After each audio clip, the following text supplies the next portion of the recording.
Gostaria de convidar os amados a abrirem suas Bíblias no livro de João, capítulo de número 20. João, capítulo de número 20.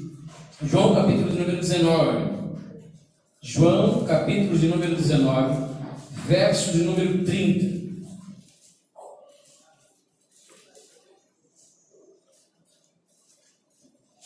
João, capítulo 19, verso de número 30. Se tiver alguém do seu lado, seu texto sagrado, faça a gentileza de compartilhar a palavra de Deus.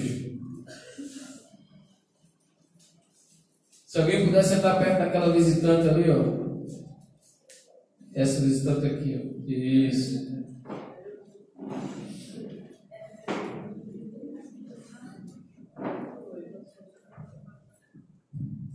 João capítulo 19, verso do número 30. Quando, pois, Jesus tomou o vinagre, ele disse: está consumado. E inclinando a cabeça, rendeu o seu espírito. Maravilhoso e eterno Pai, Senhor nosso Deus, nós te louvamos pela tua bondade, pela tua misericórdia, pela tua graça, ao nos proporcionar o privilégio de estarmos mais uma semana, iniciando mais uma semana, te adorando na beleza da tua santidade, te rendendo louvores e reconhecendo a tua bondade sobre as nossas vidas, a tua fidelidade sobre as nossas vidas. Te suplicamos, ó Deus, as tuas bênçãos nos minutos que se seguirão, onde teremos oportunidade, ó Deus, de ministrar a tua palavra. Te suplicamos que através do teu Espírito Santo o Senhor possa abrir os nossos corações a fim de prepará-lo para receber aquilo que o Senhor nessa noite preparou. Ilumina a nossa mente a fim de compreendermos a tua palavra e que ela seja para nossas almas alimento, que elas nos tragam consolo, que elas nos tragam edificação e que elas nos tragam exortação. É a nossa súplica que te fazemos no nome santo do teu Filho Jesus.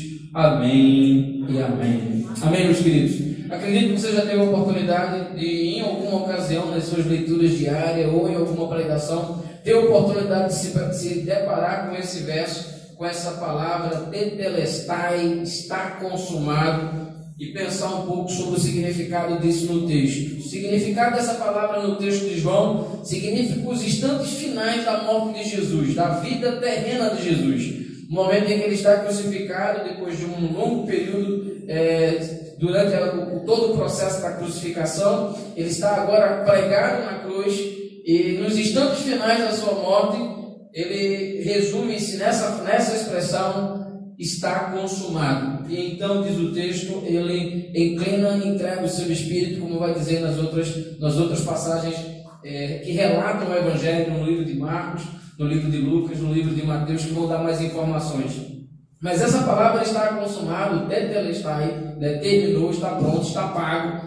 Ela traz para nós e para as pessoas que estavam naquela ocasião um significado profundo. E para algumas pessoas talvez essa palavra significasse outra coisa, e naquele momento talvez nem tivessem a dimensão do que Jesus estava dizendo ao dizer que está consumado, está pago.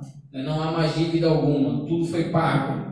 Para algumas pessoas, o momento final da morte de Jesus na cruz do Calvário, certamente para alguns soldados que talvez estivessem lá, para os líderes religiosos que durante os 3 anos de ministério de Jesus fizeram uma oposição ferraz, porque Jesus não só tinha pessoas que admiravam, Jesus não só tinha pessoas que aplaudiam, Jesus só não era amado por algumas pessoas. Havia algumas pessoas que faziam uma oposição feroz contra o Senhor Jesus. Havia inclusive muitos religiosos naquela época que se destacavam na luta contra Jesus, por incrível que pareça. Tinham as escrituras nas mãos, estudavam as escrituras, e como Jesus mesmo vai fazer menção no próprio livro de João, que ele vai destacar de que eles estudavam as escrituras a fim de encontrarem a vida eterna, mas não aceitavam Jesus, nem tampouco se curvava na realidade que estava diante deles de que Jesus era o Filho de Deus. Havia os saduceus, havia os escribas, havia os fariseus, saduceus, os essênios, havia os zelotes e tantos outros grupos religiosos que se levantavam contra o Senhor Jesus numa oposição que durou, na verdade, aqueles 3 anos. Alguns de uma maneira mais amena, outros de uma maneira mais feroz, mas a intenção deles sempre era conseguir pegar Jesus em alguma falha, em alguma palavra mal entendida que pudesse usar contra Jesus, enfraquecendo a sua mensagem e levá-lo aonde ele acabou sendo levado, à crucificação. A intenção desses homens era que, de alguma maneira, silenciar aquele movimento. Era matar aquele que estava à frente daquele movimento, na expectativa de que o rebanho pudesse ser completamente disperso. E assim iria acabar. Era muito fácil acabar com aquele movimento de nazarenos, como eles estavam sendo chamados. Era muito fácil matar aqueles que seriam chamados posteriormente como cristãos. Era simplesmente matar Jesus, que o restante temeriam, ficariam com medo, e o medo que geraria no coração daqueles que ficassem vivos iria neutralizar completamente o crescimento daquele grupo. Eles teriam medo de pregar, teriam medo de evangelizar, e aquele grupo de pescadores iriam voltar para as suas atividades normais, e a mensagem do rabino da Galileia, do mestre Jesus, seria entregue ao esquecimento. Para alguns que lá estavam assistindo à crucificação, que participavam do processo e que estava dentro da multidão incitando o povo a dizer crucificam, crucificam, quando Pilatos, que tinha o poder de vida e de morte naquele momento, sugere, o que é que eu vou fazer de Jesus? Mas a multidão, incentivada pelos líderes religiosos que lá estavam, clamavam em uma só voz: crucificam, crucificam, e ainda acrescentaram: solta Barrabás. A sentença foi dada, Jesus foi crucificado, e agora, nos momentos finais em que Jesus inclina sua cabeça, entrega o seu espírito, e as pessoas ao seu redor percebem que não encontra-se mais vida em Jesus, que agora é apenas um corpo inerte que vai ser sepultado. Para alguns, talvez nos seus corações, houve uma tranquilidade em dizer: chegou ao fim.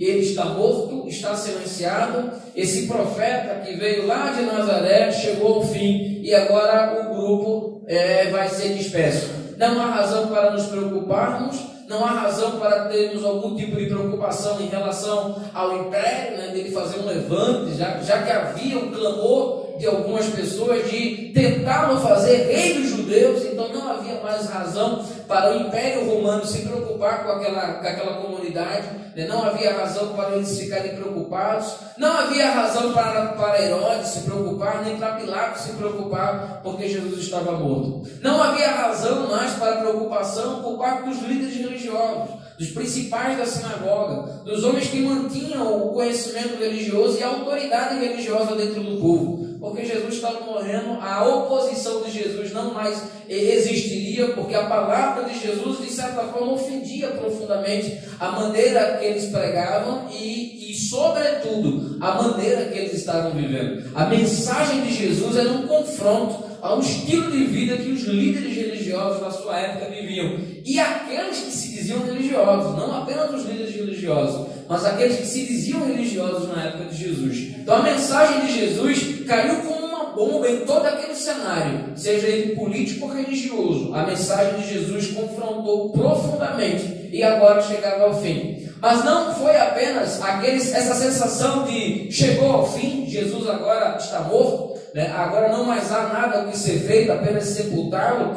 Talvez houvesse esse sentimento no coração dos religiosos, talvez houvesse esse sentimento de tranquilidade no coração do sistema político da sua época, mas talvez, certamente havia uma sensação de tristeza profunda, porque não apenas havia aqueles que festejaram a morte de Jesus, que comemoraram a morte de Jesus, por entender como as suas declarações fortes agora estariam silenciadas, mas havia também aqueles que lamentaram, e havia aqueles que estavam tristes, e havia também aqueles que estavam frustrados com a morte de Jesus, e os que seus discípulos eram essas pessoas, e os seus discípulos agora, as portas fechadas, vão tentar entender o que aconteceu, e há um sentimento de frustração muito grande, e cremos que certamente, ao perceberem que Jesus morreu, há um sentimento também de tristeza se estava nos corações daqueles discípulos, até inclusive daqueles que estavam mais próximos. Alguns testemunhas oculares no momento final da morte de Jesus.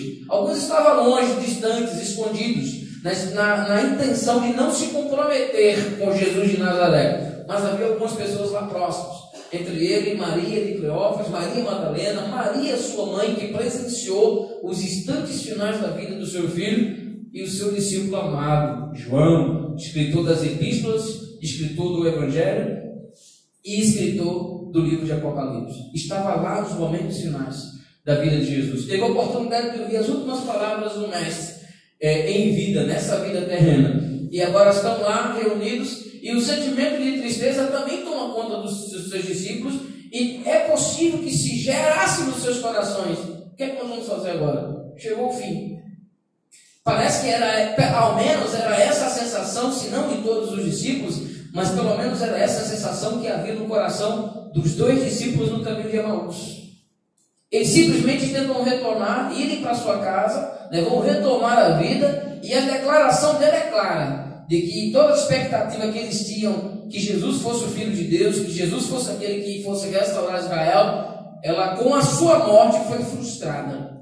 Então a impressão que nos dá é que eles olharam e disseram, é o fim. É o fim de toda expectativa de que Jesus fosse o Messias, de que Jesus fosse aquele que haveria de redimir Israel. Então, ao menos no coração desses dois discípulos fica muito claro isso, porque a declaração deles no livro de Lucas, capítulo 24, é clara, quando diz, nós esperávamos que ele fosse Messias, mas é já hoje o terceiro dia que essas coisas aconteceram, vamos voltar para casa porque não aconteceu nada, então, mas nós esperávamos que ele fosse. Então há uma sensação de frustração no coração deles, há uma sensação de tristeza no coração deles, enquanto os discípulos estavam lá em portas fechadas, também entristecidos e com medo, de portas fechadas, com medo, tristes, profundamente tristes. Então era essa a sensação que estava no coração dos discípulos também. Porque na mente de alguns deles, e fica claro, pelo menos na mente dos dois discípulos do caminho de Emaús, de que eles também tiveram a sensação de que tinha chegado ao fim. De que tinha chegado ao fim aqueles discursos maravilhosos, aqueles sermões maravilhosos de Jesus, que tinha chegado ao fim todos os milagres que ele tinha feito, que tinha chegado ao fim as pessoas que tinham sido libertas com espíritos malignos, enfermidades, paralíticos que voltaram a andar, cegos que passaram a ver, leprosos que foram limpos, pessoas que estavam mortas e foram ressuscitadas, pessoas que não só estavam mortas, mas estavam em estado de decomposição, tiveram seus corpos restaurados, como foi o caso de Lázaro. Agora, para os discípulos, pelo menos para alguns, a sensação era, o que será que nós agora, porque parece que chegou ao fim de tudo isso. Mas é interessante que Deus sempre nos surpreende. E o maravilhoso em acreditar em um Deus como o nosso Deus é a certeza de que quando as coisas aparentemente chegam num fim, é o começo de uma grande virada. E ao longo das Escrituras nós temos a oportunidade de ver vários exemplos de momentos que aparentemente estava tudo chegando ao fim, quando na verdade foi o começo de uma grande virada. Tivemos a oportunidade já em uma ocasião no grupo de casais de ler esse texto, quando tudo parecia ter chegado ao fim para José, lançado lá na cisterna no deserto. Alguns podiam pensar, é o fim desse jovem, mas Deus disse, é o começo. Tu, José, serás governador na terra do Egito. Aleluia. O Egito te espera para governar. Quando Moisés estava no deserto, fugitivo por ter cometido o homicídio, alguns talvez pudessem pensar, é o fim de Moisés, daquele que fora criado como como filho da filha de Faraó. Mas Deus disse, é só o começo. Você se tornará você será transformado no libertador do meu povo. Quando Esther estava na escravidão, alguns sugeriam, é o fim, mas Deus disse, é o começo de uma transformação. Você será rainha dos medos e persas, irás casar com Assuero. Quando alguém pensava que o fim de Sadraque, Mesaque e Abednego era o fim na fornalha, Deus disse, é o começo. Eu estarei com vocês dentro da fornalha e vocês serão governadores na terra da Babilônia.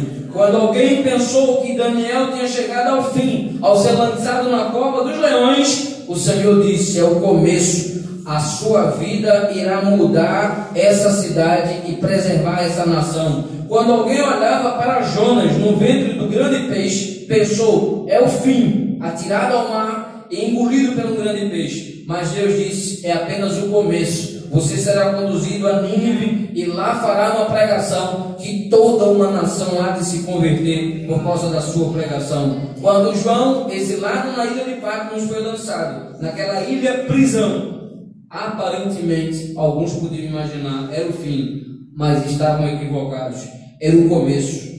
Ele iria escrever a maior revelação de todos os tempos, que é o livro de Apocalipse. Quando o diabo olhou para o inimigo, para Jesus, quando alguns olharam para Jesus na cruz, talvez puderam pensar, ao ele exclamar: Tetelestai, está consumado, de que era o fim de Jesus, de que era o fim da igreja. Mas estavam equivocados, era apenas o começo, porque para a glória de Deus, a igreja irá marchar triunfantemente, e as portas do inferno não prevalecerão contra ela. E aqueles que pudessem ter olhado para Jesus e vê-lo como chegou ao fim, se surpreenderam, porque ao terceiro dia ele ressuscitou e tornou-se a primícia daqueles que o dormem. Então, daqueles que dormem, por essa razão, quando aparentemente algumas circunstâncias da nossa vida, algumas situações da nossa vida, tivemos a impressão que está chegando ao fim, respire fundo, continue crendo e confiando no Senhor, porque pode ser o começo de uma grande virada na sua vida.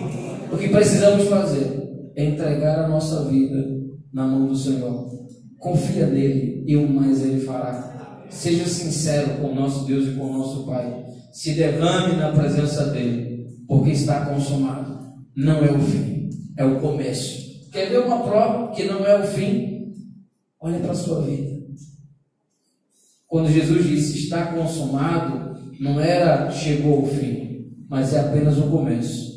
Vou invadir e anos depois, mais de 2000 anos depois, vou alcançar um povo, e entre eles você e eu. E por essa razão nós estamos aqui.